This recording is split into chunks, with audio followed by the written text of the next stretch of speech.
गरीब सास लाई दो प्रेग्नेंट बहू के लिए एसी। संपूर्णा के परिवार में उसके दो बेटे और पति था, लेकिन अब कुछ ही दिनों बाद संपूर्णा के बेटों की शादी होने वाली थी। नई बहुओं के लिए हमारा ये घर काफी तो है ना। ये आप कैसी बातें कर रही हो माँ? ये घर काफी नहीं, बिल्कुल परफेक्ट है। आप क्यों इतनी चिंता कर रही हो? तुम्हारी माँ को चिंता करने की आदत हो गई है, जब देखो बस चिंता ही करती रहती है। नहीं गिरीश जी, आप समझ नहीं रहे हो। आजकल की औरतें उनमें से नहीं हैं जो एक कमरे में भी गुजारा कर लें। आजकल की औरतों लड़कियों की ख्वाहिशें बहुत ज्यादा होती हैं, और हमारे घर के हालात ऐसे नहीं हैं कि हम अपनी बहुओं की सारी खुशियों को पूरा कर सकें। ओहो माँ, अभी तो बहू घर में आई भी नहीं है और ना ही उन्होंने कोई ख्वाहिश आपके सामने रखी है, तो पहले से ही आप चिंता मत करो। और अगर शादी के बाद हमारी बीवियों को किसी चीज की जरूरत होगी तो वो हम दिलवा देंगे। अब आप ज्यादा मत सोचो। संपूर्णा अपने बेटों की बात सुनकर चुप हो गई। वैसे ये बात संपूर्णा भी अच्छे से जानती थी कि इस समय उसकी ये बात करनी एकदम व्यर्थ थी, लेकिन फिर भी उसका मन बैठा जा रहा था। इसी तरह देखते ही देखते समय बीत गया और संपूर्णा के दोनों ही बेटों की शादी भी हो गई। अब आरती और मेघा की शादी हुए 1 महीना बीत चुका था। मम्मी जी, मैंने खाना लगा दिया है, आप आकर खाना खा लीजिए। शुक्रिया बहू। संपूर्णा की दोनों ही बहुएं बहुत ही अच्छे स्वभाव की थीं। आरती बहुत ही सीधी सादी सी लड़की थी जिसकी अपनी कोई खास ख्वाहिशें भी नहीं थी, तो वहीं दूसरी तरफ छोटी बहू मेघा थोड़ी सी अपने दिल की करने वालों में से थी। जेठानी जी, खाना बनाने के लिए आपका शुक्रिया। कोई बात नहीं, तुम्हें पार्लर जाना था तो बस इसीलिए आज दोपहर का खाना मैंने बना दिया। अब शाम को मैं खाना बना दूंगी। मेघा ने ये बात बोली ही थी कि तभी उसे कुछ याद आया। मम्मी जी, आप ना किचन में एक छोटी सी चिमनी भी खुलवा दीजिए, वरना खाना बनाते वक्त पूरा धुआं हमारे ही ऊपर आता है, और आप जानती हो फिर उससे मेरी आंखें बहुत दर्द करती हैं। जानती हूँ, मैं इस बारे में जरूर कुछ करूंगी। मेघा को जिस किसी चीज की कमी लगती थी वो बिना डरे अपनी सास को बोल देती थी, लेकिन आरती कभी भी किसी भी चीज के लिए नहीं कहती थी। इस तरह से दिन बीतते जा रहे थे और देखते ही देखते संपूर्णा की दोनों बहुएं प्रेग्नेंट हो गईं। मेरी बहुओं, मैं तुम्हें बता भी नहीं सकती हूँ कि आज मैं कितनी खुश हूँ। बस तुम अपना और अपने पेट में पल रही इस नन्ही सी जानों का ख्याल रखना। तभी मेघा बोल पड़ी। मम्मी जी, खुश तो मैं अभी बहुत हूँ, लेकिन इस सड़ी गर्मी में मुझे तो डर है कि कहीं मेरा बच्चा पेट में ही जलकर राख ना बन जाए। ये तो कैसी बातें कर रही है बहू, शुभ शुभ बोल। और नहीं तो क्या मम्मी जी, इतनी सड़ी गर्मी पड़ रही है और हमारे घर में ना कूलर है ना ही एसी, बस ये एक पंखा है जिसकी हवा का भी पता नहीं रहता। देख बहू, मैं तेरी बात को समझती हूँ, लेकिन इतनी कम तनख्वाह में हम लोग एसी वगैरह के खर्चे नहीं उठा सकते हैं। जानती हूँ, तभी तो मम्मी जी मैं अपनी आधी से ज्यादा ख्वाहिशों का दम अपने सीने में ही घोट देती हूँ। अपनी ख्वाहिशों, अपनी डिजायर्स को मैं अपने सीने में ही जला देती हूँ, बस सिर्फ इस गरीबी और अपने हालातों की खातिर। अपनी बहू की बात सुनकर संपूर्णा का चेहरा उतर गया। उसे उसकी बात का बुरा तो नहीं लगा था, लेकिन अपने हालातों पर पहली बार गुस्सा और लाचारी महसूस हो रही थी। अपनी सास का चेहरा देखकर आरती बोली, मेघा, देखना तुम्हारी सारी ख्वाहिशें पूरी होंगी। ये जो नन्ही सी जान तुम्हारे पेट में है ना, ये सब कुछ सही कर देगी। अब बस तुम माँ से ऐसी बातें मत करो। देखो माँ कितनी उदास हो गई हैं। आप उदास मत हो माँ, मेरा आपको चोट पहुँचाने का कोई भी इरादा नहीं था। आप प्लीज मुझे माफ कर दो। नहीं बहू, तेरी बातों का मुझे बुरा नहीं लगा, बल्कि मेरी आंखें खुल गई। तू मुझसे माफी मत मांग। संपूर्णा ऐसे बोलकर वहां से चली गई। शायद तुम्हारी बातों ने माँ के दिल पर असर किया है मेघा। मुझे ऐसे नहीं बोलना चाहिए था, लेकिन जेठानी जी ये बातें मेरे अंदर कब से घुट रही थी। मेरी ख्वाहिशें भले ही मेरे सीने में जलकर राख क्यों ना हो जाए, लेकिन ये बातें कभी खत्म नहीं हो पाती हैं। अच्छा, अब तुम ज्यादा टेंशन मत लो, माँ को मैं संभाल लूंगी। एक तरफ दोनों बहू कमरे में बैठी हुई आपस में बातें कर रही थीं, तो वहीं दूसरी तरफ। सही तो कहा है मेघा ने, इस घर में मैं अपनी बहुओं को किसी भी चीज का आराम नहीं दिखा पाई हूँ, लेकिन अब ज्यादा दिन तक ऐसा नहीं होगा। अब मैं इस घर में एक एसी जरूर लगवा कर रहूंगी। संपूर्णा ने यह बात पक्के मन से ठान ली थी। रात को जब गिरीश काम पर से आया तो अकेले से संपूर्णा उससे बोली, सुनिए जी, आप जहाँ पर काम के लिए जाते हो, क्या वहाँ मुझे भी कोई काम मिल सकता है? तुम्हें अचानक इस उम्र में काम करने की क्यों सूझ रही है? बस है कोई बात, और इस उम्र से आपका क्या मतलब है? मैं भी अभी जवान हूँ और हाथ पैर तो मेरे जितनी ज्यादा उम्र तक चलते रहे उतना ही अच्छा होता है। ठीक है, तो कल से तुम भी मेरे साथ चलना। अगली सुबह दोनों पति पत्नी जल्दी उठकर काम पर चले गए। गिरीश एक छोटी सी मसाला फैक्ट्री में काम करता था, तो संपूर्णा को वहीं बावर्ची खाने में खाना बनाने की नौकरी मिल गई। चलो, मेरे हिसाब से अच्छा काम है, बस भगवान मुझे इसे करने की हिम्मत देते रहना। रोज इसी तरह से सिलसिला जारी था। संपूर्णा रोज सुबह में खाना बनाने जाती और शाम को 5 बजे गिरीश के साथ घर आ जाती। एक दिन संपूर्णा से आरती ने पूछा, माँ, आप रोज कहाँ जाती हो? ये बात मुझे पूछनी तो नहीं चाहिए, लेकिन फिर भी। कहीं नहीं, अब वो मेरी टांगों में दर्द रहता है ना, तो बस इसीलिए मेरा एक कोर्स चल रहा है। संपूर्णा ने ऐसे बोलकर बात को खत्म कर दिया, लेकिन वो जानती थी कि उसका ये झूठ ज्यादा दिन तक नहीं चलेगा। इसलिए अब ज्यादा पैसे कमाने के लिए संपूर्णा ने वहां मीठा बनाना भी शुरू कर दिया। इसी तरह से संपूर्णा को काम करते हुए पूरा 1 महीना हो चुका था और एक दिन संपूर्णा के दोनों बेटे अपने बाबा की कंपनी में आई, जहां उन्होंने उसे देख लिया। माँ, आप यहाँ क्या कर रही हो? अपनी बेटों के पूछने पर संपूर्णा ने उन्हें पूरी बात बता दी। बस इसीलिए मैं अपनी बहुओं की ख्वाहिशों को पूरा करने की कोशिश कर रही थी।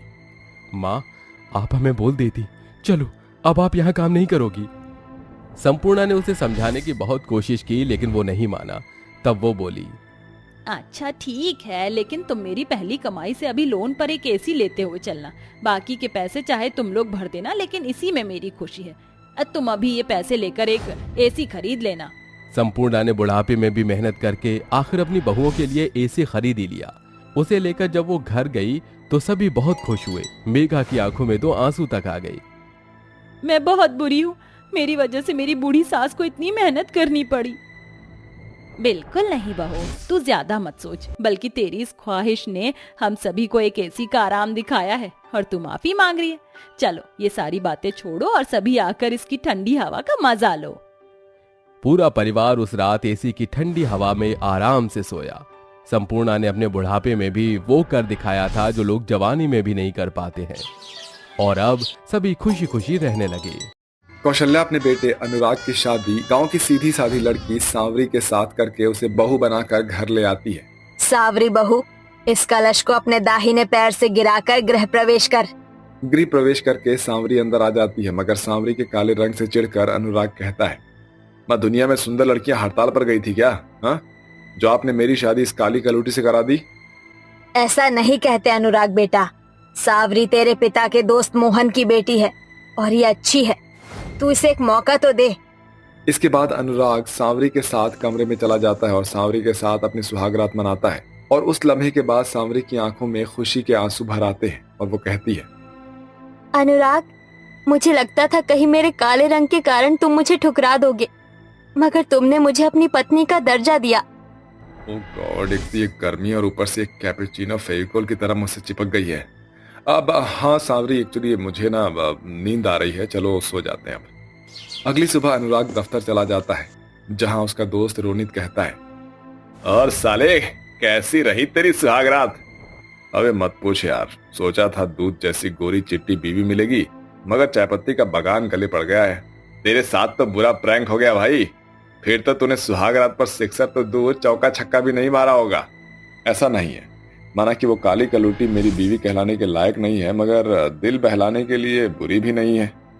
एक तरफ जहां अपनी बीवी को लेकर अनुराग का मन घिनौनी सोच से भरा हुआ होता है, वहीं 7 फेरों के बाद सांवरी की दुनिया अनुराग में ही बसती है।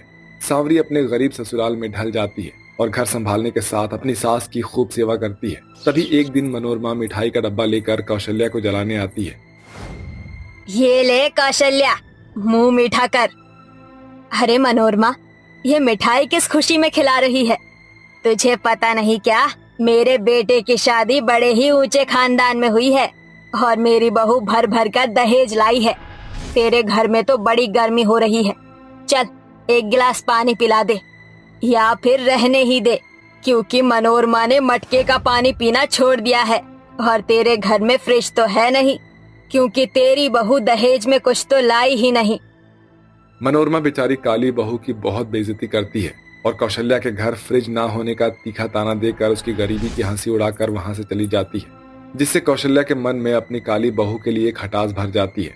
और अब वो बेचारी बहू को दहेज ना लाने के ऊपर बहुत खरी खोटी सुनाती है।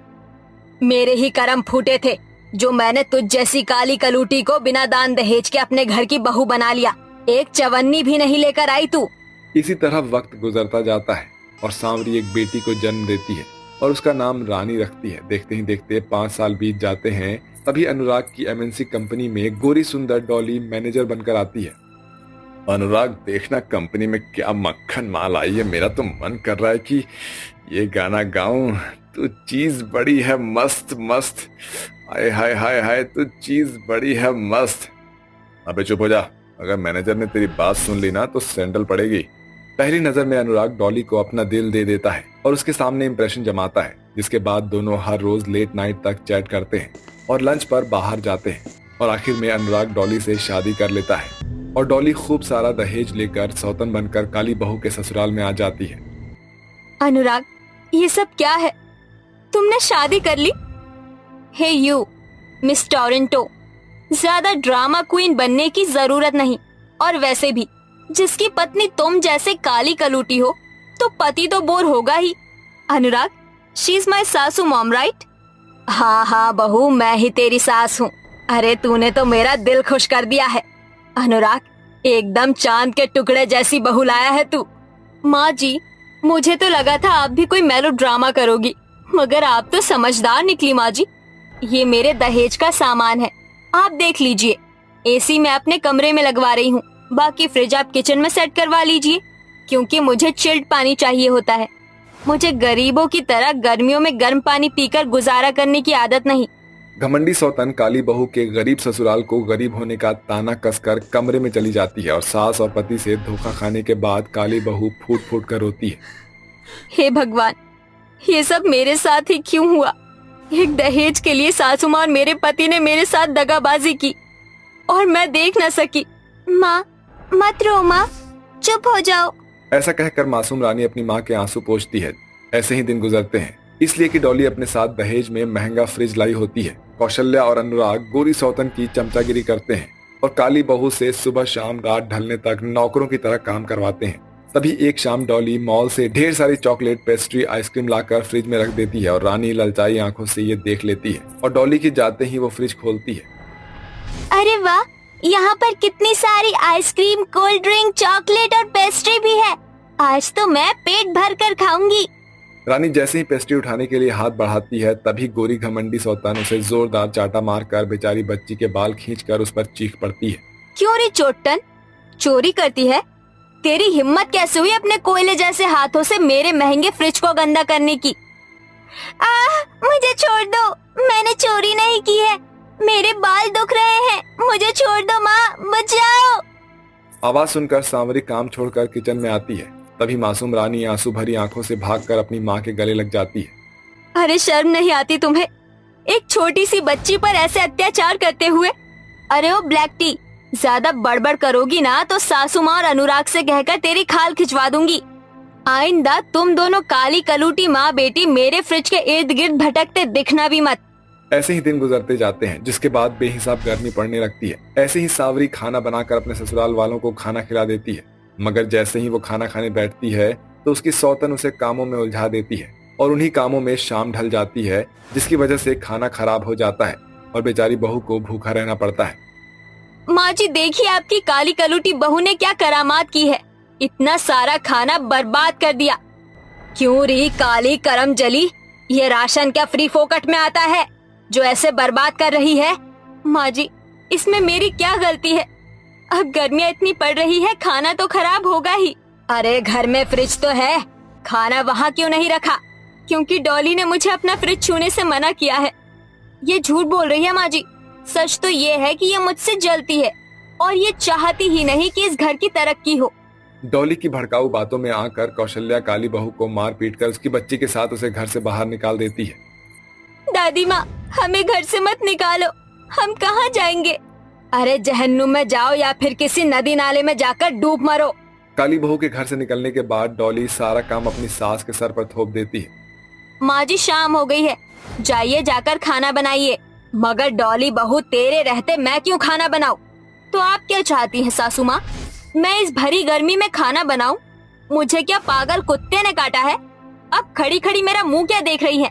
जाकर खाना बना। डॉली का रूखा रवैया देखकर कौशल्या को बड़ा धक्का लगता है।